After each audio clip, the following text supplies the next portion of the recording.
بسم اللہ الرحمن الرحیم۔ رسول اللہ صلی اللہ علیہ وسلم نے فرمایا کہ 5 قسم کے لوگ قیامت کے دن میرے چہرے کو نہیں دیکھ سکیں گے۔ نمبر 1، وہ جو مونچھیں لمبی کرتا ہے، اللہ تعالیٰ موت کے وقت اس کی زبان پر کلمہ شہادت جاری نہیں کرے گا۔ دوسرا، وہ جو اہل بدعت کے ساتھ بیٹھتا ہے، ایسے شخص پر اللہ تعالیٰ، فرشتے اور حضرات انبیاء کرام علیہ السلام لعنت کرتے ہیں۔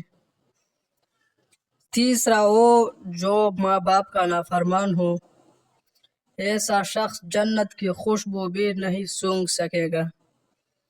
چوتھا، وہ جو عشاء کی نماز سے پہلے سوتا ہے، ایسے شخص کی زبان پر بھی موت کے وقت کلمہ جاری نہیں ہوگا۔